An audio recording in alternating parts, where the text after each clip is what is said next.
Fala galera, com vocês, David Peter. Aqui é Juan Carlos. Menino, eu vou lhe dizer uma coisa, viu? Quem muito acusa tem alguma coisa a esconder. Veja só. Tá falando de quem? A Globo ataca novamente? Novamente, menino. Você sabe aquela cidade do Ceará que chama Guaraciaba do Norte? Qual? Aquela que a Globo disse que o oxigênio ia acabar em 48 horas? Exatamente, rapaz. Aí vamos lá no prefeito e vamos lá no secretário de saúde, no diretor-geral do hospital de lá, e ele diz que não, aqui não tem problema de oxigênio não. Que tá abastecido. Quer dizer, eu acho que tá faltando em todo canto por causa da necessidade da utilização, né? Não sei como é que tá a situação lá, porque realmente nos interiores os casos de Covid são um pouco mais baixos do que na capital. Mas entre isso e dizer que faltam 48 horas para se acabar o oxigênio, é aquela velha arrumação de fazer reportagem para deixar o povo preocupado, para deixar o povo amedrontado, para plantar o medo e o caos no coração do brasileiro, né? E eles pegam essas cidadezinhas pequenas achando que o pessoal não vai consultar, não vai buscar saber, não vai tirar conclusões para saber se isso realmente confere, né? Mas uma cidadezinha pequena, pouco mais de 40 mil habitantes, quando foi pesquisar realmente a fundo, os responsáveis disseram que nunca tinha faltado oxigênio lá. E isso daí não é nem a primeira, nem vai ser a última exemplo de má jornalismo que a Globo tem, de desinformar, de tentar trazer lá a ideologia delas pra gente de uma maneira injusta, né, Machinho? Até uma maneira assim criminosa de você mentir para uma população deliberadamente, sabe? Eu me lembro daquele caso em que foi pego uma gravação onde dizia que o cabo que matou a deputada lá, a vereadora, foi no hotel do presidente conversar com ele, querendo incriminar o presidente com relação à morte lá da vereadora. Rapaz, isso nunca foi nem desculpado. Eu não me lembro deles terem pedido algum tipo de desculpa nem nada, né? Não pediram desculpa, não se retrataram da informação, né? E coisa que eles deveriam fazer como um jornal sério. Mas não é. A questão é que há muito tempo o jornalismo das grandes mídias em geral, elas deixaram de ser sérias para serem apenas cabo eleitoral de algum outro político que eles têm interesse. O jornal deveria ser, mais uma vez reforçando, somente para informar a população. Numa época de pandemia, eles deviam levar uma mensagem positiva, né? Principalmente vendo aí os casos de ansiedade, de depressão aumentando, mas eles não, preferem gerar o caos, promover a fake news que eles tanto pregam que são contra.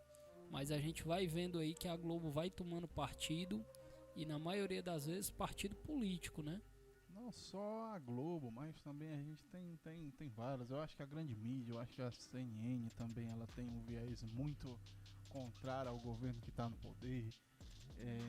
Não é só característica desse maior jornal do Brasil, não. Por exemplo, né? Mas um outro exemplo aí de viés para o caos, para a bagunça, para o medo. Por exemplo, foram dadas 16 milhões. 16 milhões de vacinas. 16 milhões de vacinas é vacina pra caramba, né? É muita gente vacinada, viu? Rapaz, o governo federal tá fazendo um trabalho excelente. Compra de mais de 100 milhões de vacinas. A produção de 6 mil vacinas por semana. Então, assim, e o que acontece? Na CNN você tem a reportagem de que a gente tem 16 milhões de vacinas aplicadas, na Globo eles dizem que tem 12. É interessante isso aí. A gente parar para pesquisar um pouquinho, você vê a discrepância, porque 4 milhões não é um erro considerável, né? Assim, não dá para passar batido. 4 milhões é muita gente vacinada. Então, assim, o Brasil também é destaque pelo fato de que logo o presidente confirmou já que em poucos meses a gente não só vai estar vacinando toda a população brasileira, como vai estar exportando vacina. Então isso aí é um exemplo de que o trabalho do governo está sendo feito e de uma maneira positiva, né? Isso não é mostrado pela grande mídia. Rapaz, e o negócio é o seguinte, o que a maioria das pessoas nesse sistema de mídia quer é diminuir o trabalho do governo. A realidade é essa, a grande realidade. Então a gente tem um governo que está buscando sim comprar, e aí o que acontece? O pessoal diz, não, a gente tem que colocar o governo federal no poder, na justiça, para dizer que eles têm que dar mais dinheiro para a compra de vacinas. A questão é, não tem onde comprar. Não, mas eles deveriam ter se adiantado. Não, mas eles se adiantaram. Eles fizeram no tempo correto, no tempo hábil, certo? Não dá para comparar, por exemplo, Brasil com os Estados Unidos. É que na realidade eles assinaram, né, a intenção de compra, que na época não era nem um contrato, era uma intenção de compra da vacina ainda em agosto de 2020. Porém, eles queriam uma eficácia comprovada. Não adianta você comprar um medicamento, uma vacina, seja lá o que for, que não tem uma eficácia comprovada. Não, e eu digo assim, porque os Estados Unidos, ela é uma grande produtora, seja lá de qual medicamento que for, certo? E um laboratório que está localizado nos Estados Unidos, fazendo uma vacina para os Estados Unidos, nos Estados Unidos, não vai deixar de vender para os Estados Unidos para vender para um país outro qualquer. E isso não é só lá, é qualquer país que esteja fabricando, ele não vai deixar de vacinar a sua população para vender aquela vacina para outro local, certo? Então assim, o que está podendo ser comprado de vacina está sendo comprado. Nosso governo está sim trabalhando muito bem. A gente está, por exemplo, essa questão do oxigênio que estava quase entrando em colapso. O governo federal foi lá e se adiantou, porque se fosse depender do nosso governador, ele ia deixar primeiro faltar para depois ir pedir. Enviou mais 100 cilindros hoje aqui para o Ceará, né? Foi. O governo já se adiantou e enviou. Olha, deixa aí guardado. Agora, se você deixar faltar, é problema seu. Agora sim, gostaria aqui de parabenizar, né, o nosso deputado mais uma vez, André Fernandes. Ele tá meio que fazendo uma ponte aí, isso aí ficou bastante claro na declaração do filho do nosso presidente aí. Ele deu uma declaração parabenizando o trabalho do nosso deputado. E também dentro do assunto aqui, eu gostaria de parabenizar também o governo por estar se antecedendo, né? Na Nova Zelândia e em Israel, eles já aprovaram uma novidade aí, a venda de um spray nasal que pode prevenir a Covid-19, certo? O Brasil já está negociando esse spray também, então deixar aqui os meus parabéns, né?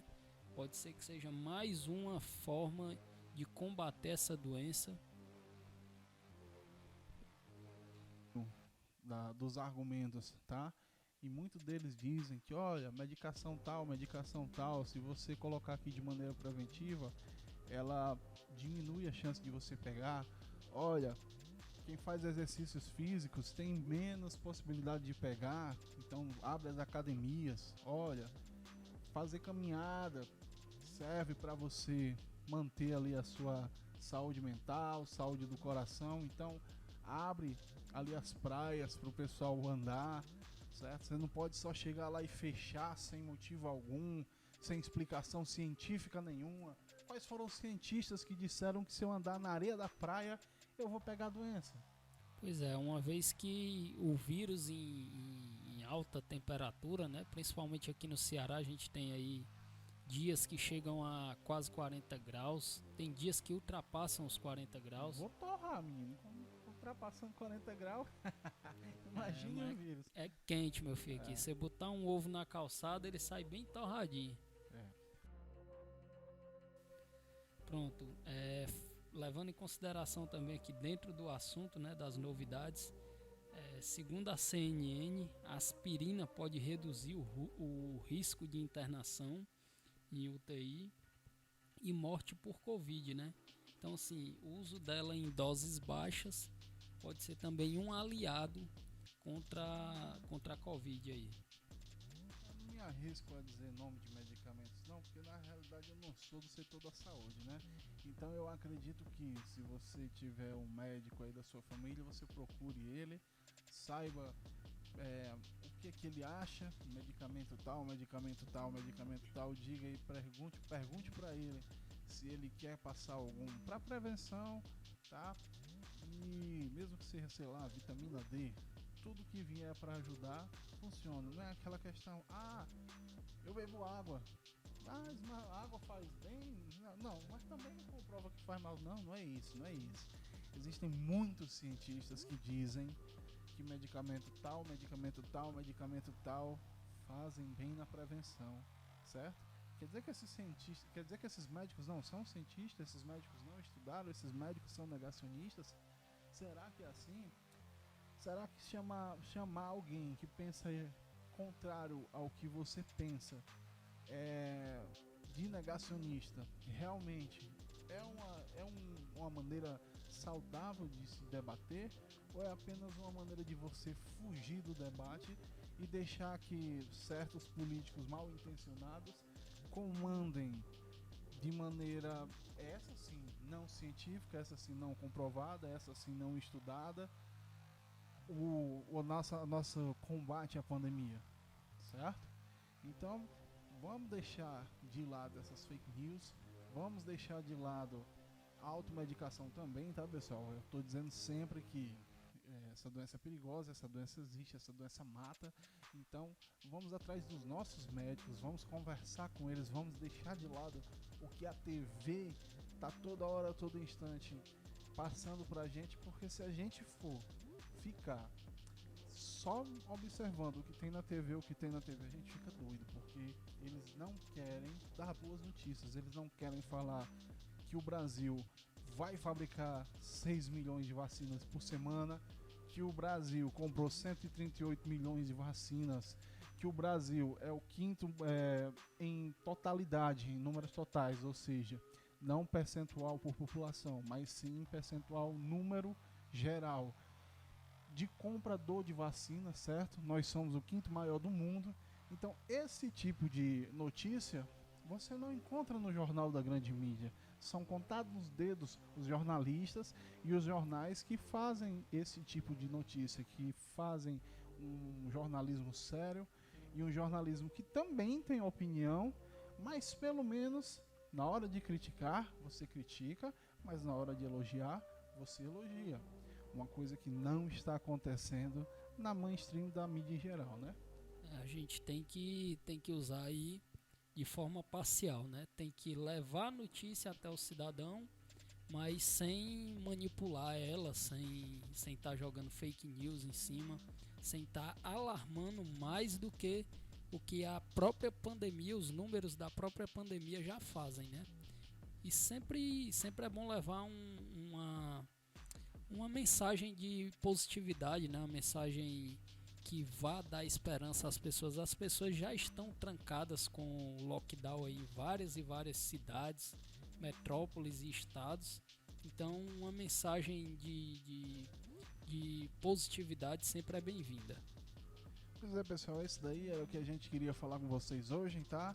Se cuidem, cuidado com a doença, o que vocês puderem fazer para se prevenir, façam, tá bom? Inclusive exercício, inclusive andar no sol, e enquanto a guarda municipal não vier para cima, vocês andam um pouquinho lá na orla lá da praia lá, sinta um pouquinho da areia da praia nos pés, é muito bom. Não se preocupem que na praia não vai ter coronavírus, tá? A nossa cidade aí chega a 32, 33, 34, 35 graus. Não é possível que um vírus não resista a 20 calor, minutos, né? Esse calor, né, cara? Então pronto, pessoal, quem falou com vocês aqui foi David Peter. Aqui foi Juan Carlos. E não se preocupe não, viu, menino? Se a gente de repente falar com ignorância, se falar calminho, porque aqui quando não é 8... É 80.